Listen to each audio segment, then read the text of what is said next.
देखो, कल जो हमने पढ़ा था फलन का अधिकतम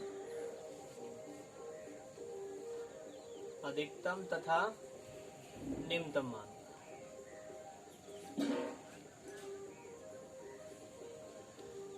फलन का अधिकतम और निम्नतम मान ज्ञात करने की यही एक प्रक्रिया है।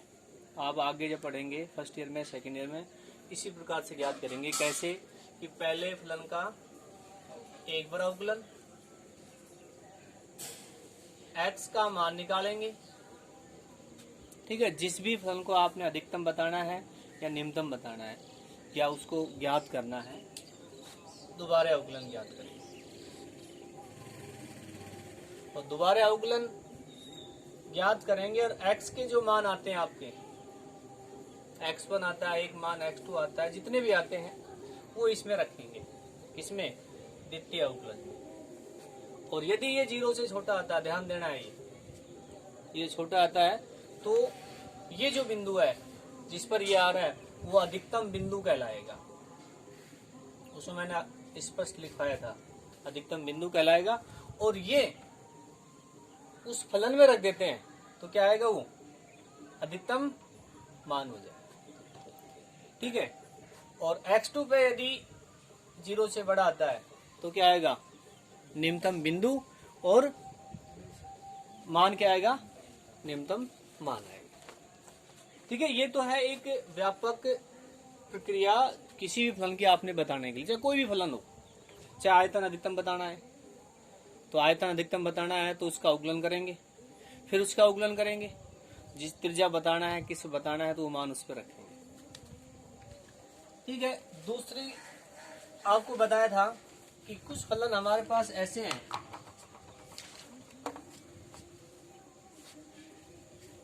जो सीधे फलन है, जैसे मापांक x-2 है। तो इनका कैसे बताते हैं? इनका आपने अपने आप निर्धारण करना है कि भैया इसका मान अधिकतम कितना होगा, निम्नतम। तो उसके लिए बताया था मापांक जिस पर 0 हो रहा है, 2 पर 0 हो रहा है तो क्या आएगा? f2 0। अब 2 से एक छोटा मान रख ले, एक बड़े मान रख ले। छोटा मान 1 कितना आएगा? 1। बड़ा मान 3 कितना आएगा? ठीक है। अब आप इससे अनुमान लगाते हैं कि 1 रखा है जब भी प्लस का मान आया है, 3 रखा है मतलब इससे छोटा रखते हैं जब भी प्लस का आता है, और बड़ा रखते हैं तो मतलब माइनस में। तो इसका मतलब माइनस में नहीं जा रहा है तो छोटा मान फिक्स है, उससे नीचे नहीं जा रहा है तो छोटा मान कौन सा है? 0। तो निम्नतम मान 0 है। अधिकतम मान बता नहीं सकते। 4 रखेंगे और बढ़ाएगा, 5 रखेंगे और बढ़ा, और 100 रखेंगे और बढ़ाएगा। तो इस प्रकार से वो बड़ा होते चला जाएगा। तो इसका अधिकतम मान अपरिभाषित है और निम्नतम मान 0। इधर आ जाओ बेटा।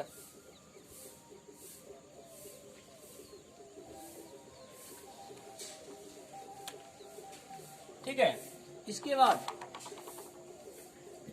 बाद नेक्स्ट जो आपने हमें सवाल करने हैं उसमें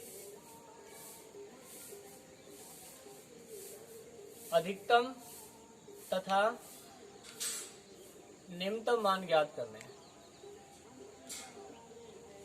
जब संवत अंतराल दिया गया हो,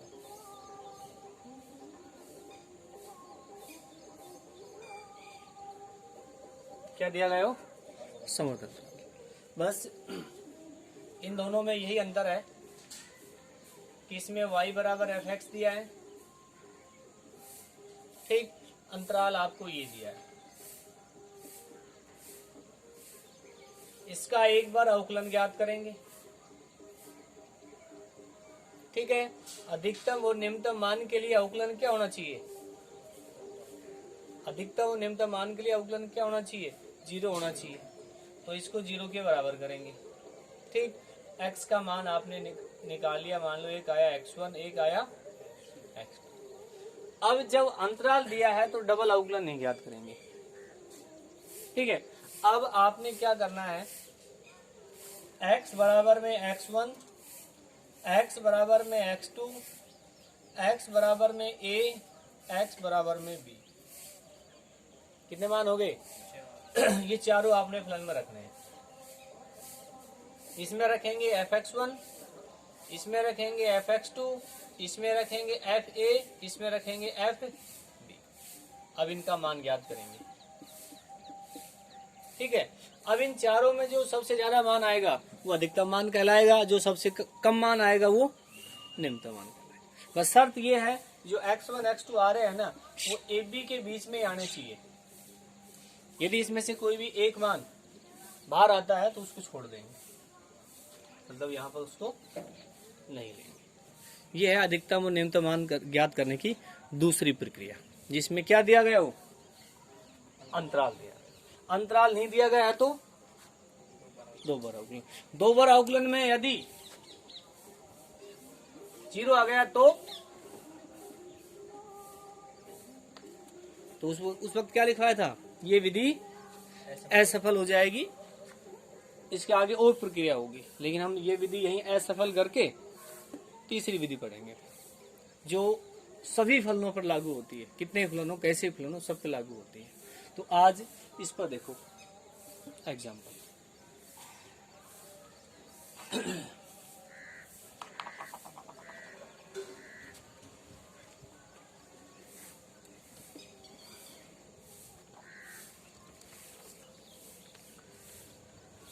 देखो एग्जाम्पल क्वेश्चन नंबर 3 का बी।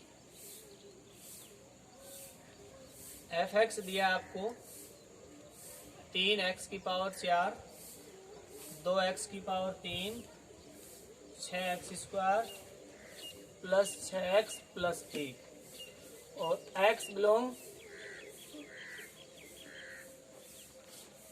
0, 2। अंतराल दिया है एक बार अवकलन कितना, 6x स्क्वायर प्लस 6। ठीक है, यहां लिखेंगे अधिकतम तथा निम्नतम मान के लिए f dash x equal to 12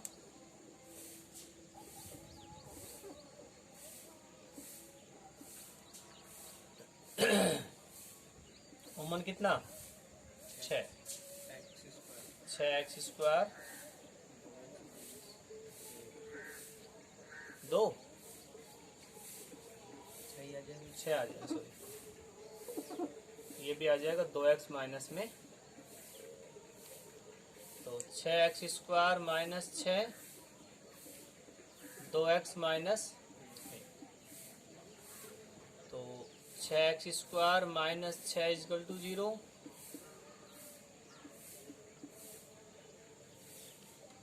तो यहां से x का मान, यहां से x का मान, तो इसमें इस अंतराल में जो नहीं है उसको छोड़ना है, ये अलग अलग याद कर लो।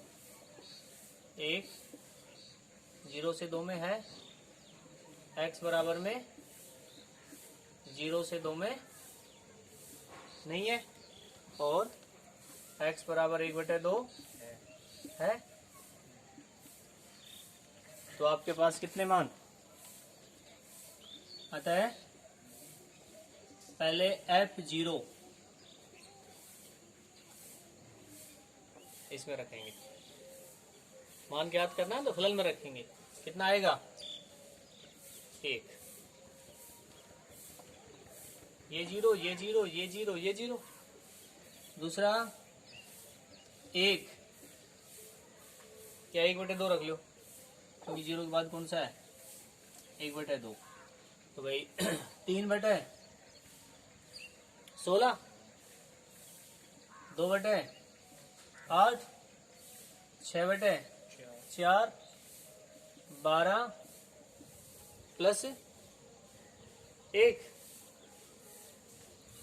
3 माइनस 6/2। एलसीएम 16, 3 ये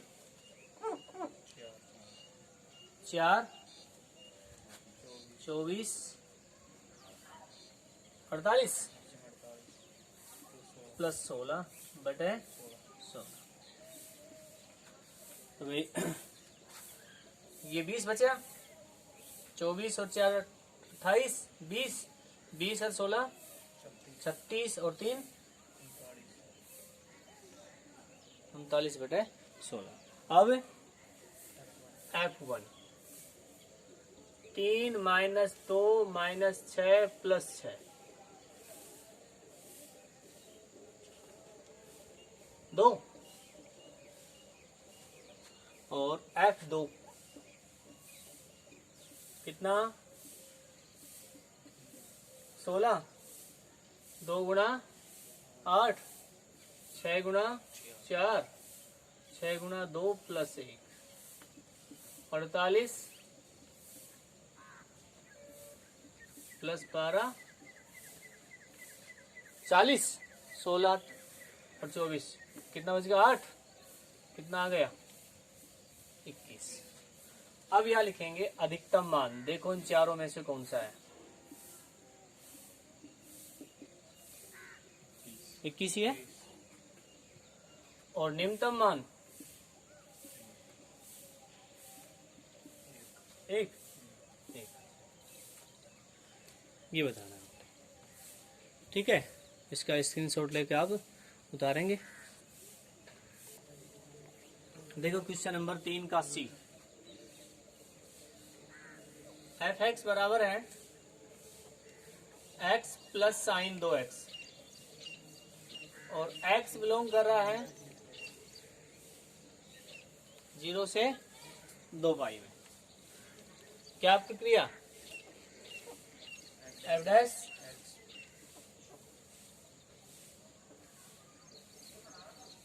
2 cos 2x अधिकतम तथा निम्नतम मान के लिए f' = 0 1 + 2 cos 2x -1 cos 2x बराबर -1/2। अब 1/2 कोस में कितना रेडियन का मान 1/2 कोस π/3। तो माइनस कौन से क्वाड्रेंट में दूसरे में, तो यानी कोस 2π/3 कोस 4π/3 कोस 5π/3। देखो 4π/3 कौन से में तीसरे में है, माइनस का तीसरे में ये 300 हो गया। ये तो 300 कौन से हो गया ये नहीं देंगे।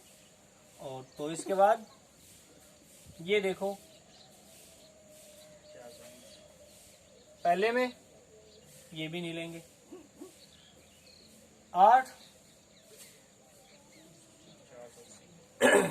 ये 360 + 90 कितना होता है 400 ये आ गया। और कोस 10π/3 इन सभी मानों पर -1/2 आएगा, ठीक है। अब यदि इसको बराबर करते हैं तो 2x का मान कितना, यदि इसको बराबर करते हैं तो कोस का मान नहीं 2x का मान कितना, तो ये सारे मान निकाल लेंगे।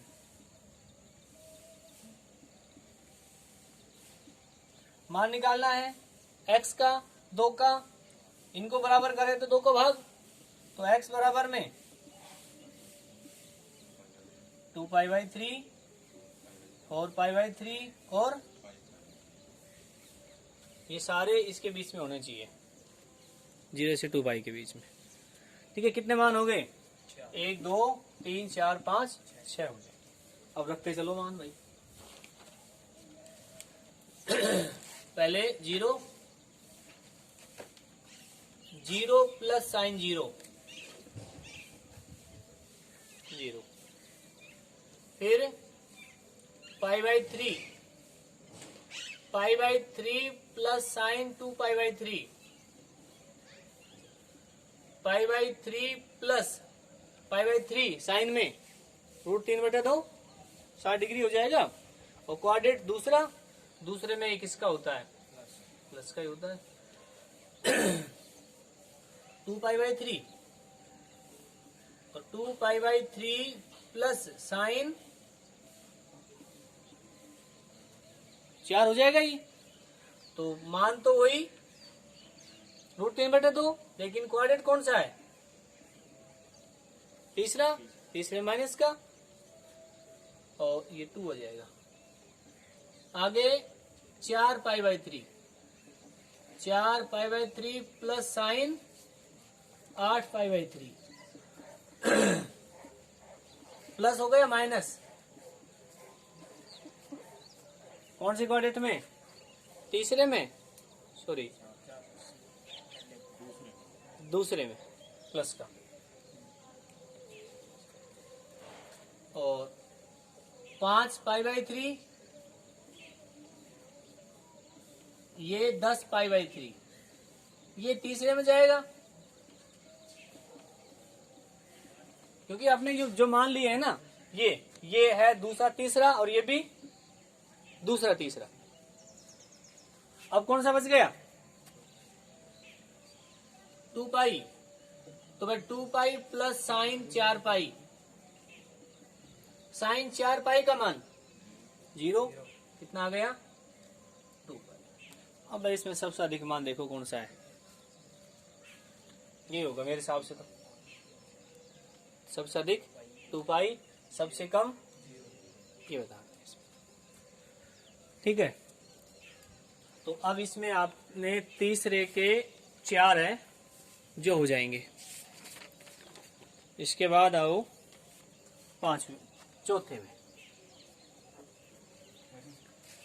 चौथे में निम्न फलों के चरम मान ज्ञात कीजिए। चरम मान का मतलब, चरम का मतलब अधिकतम और निम्नतम दोनों ज्ञात करना। पहला सवाल है f(x) बराबर में sin x cos 2x। तो भाई इसमें अंतराल नहीं दिया है, तो अंतराल नहीं दिया है तो f' अवकलन गुणन नियम से sin x स्थिर, इसका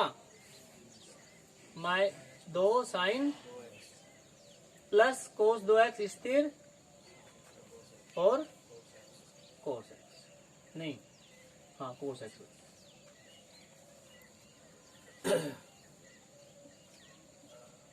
अधिकतम तथा निम्नतम मान के लिए f' equal to 0 minus 2 sin x और sine cos 2x cos x equal to 0। इस समीकरण को हल करना है। ये यहाँ लिख दिया sin 2x, ये sin x cos 2x cos x। अब इसको हल करना है तो भाई इसका सूत्र लिखो आप पहले। कितना हो जाएगा ये?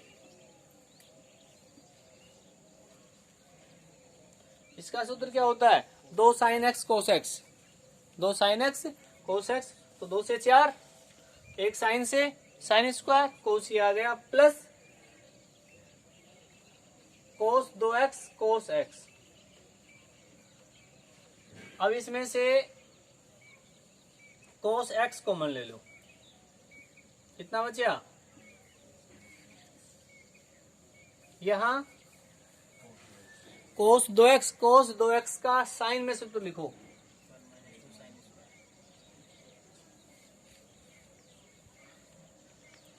अब यहां से या तो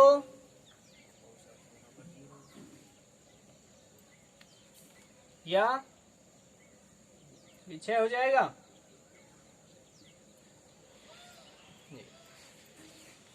तो साइन स्क्वायर एक्स बराबर कितना, प्लस हो जाएगा ये, और साइन एक्स बराबर में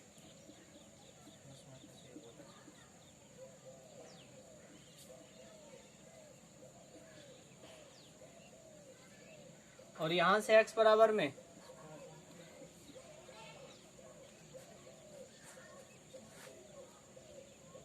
एक्स बराबर में पाई बाई 2। हाँ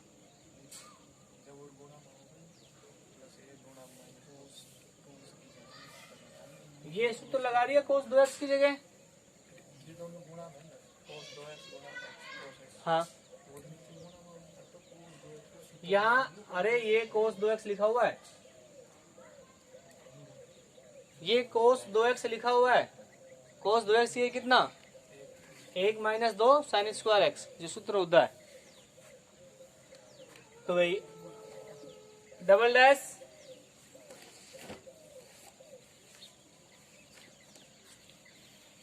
डैश इसका निकाल देते हैं।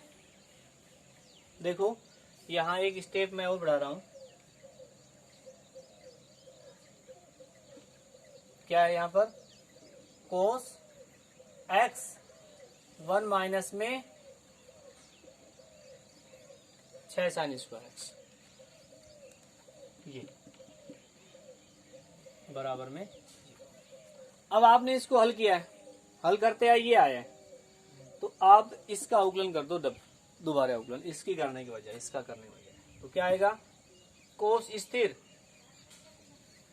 कितना,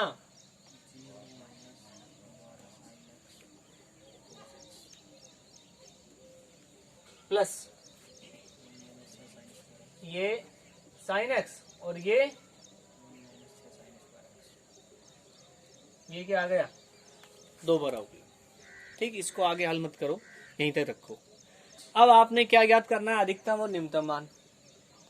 तो 1 2 3 मान है, तो पहले इस पर आ जाए,